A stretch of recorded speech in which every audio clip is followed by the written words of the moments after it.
乡亲啊，继续来看宜兰三星乡的安龙溪，昨下晡有游客去泛舟，被这个树林顶发生着意外，更可能是落大雨了后，这个溪水涨悬，这个树林顶互溪啊边啊竹啊擦破去，船身无稳全并船，船顶9个人拢栽落水，有1个人渡水死亡，5个人受伤。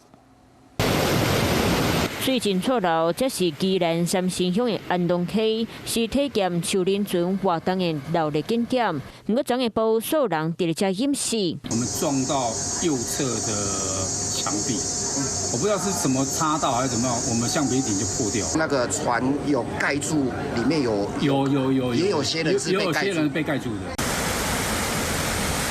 当事业者嘛讲，敢若因为最近落大雨，雨水位偏悬，船啊敢若去溪仔边仔的竹啊拄破，规只船总袂知，造成船顶的人拢泼落水。船顶拢总9个人，8乘客1位随船教练。虽然全部人拢穿救生衣、戴头盔，不过并船了后，可能因为会惊撞砸着水。一位来自家人59岁姓陈的妇人人无去救起来，伫咧水面上浮1.7公里。 去救起来时，已经无伫咧喘气。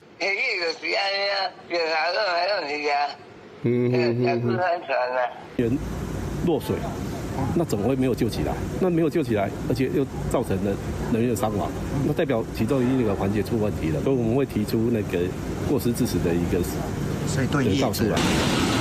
真侪民众拜六礼拜该去溪仔耍水，有经验的业者讲，拢会含乘客较尽安全措施，为着安全，会请乘客掠手法。若真正变船，就会请乘客放手；若无，就有可能去船啊地咧，无法度喘气。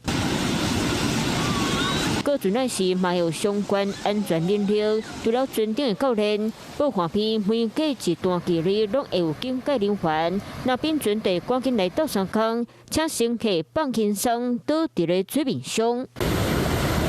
这件变船的意外，除了互妇人人不幸过身，共船只嘛有5个人受伤。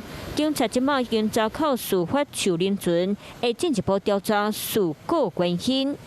Hello， 我是蒋欣梅。想要抢先掌握最及时的新闻资讯吗？赶快订阅、按赞、开启小铃铛，锁定华视新闻 YouTube 频道。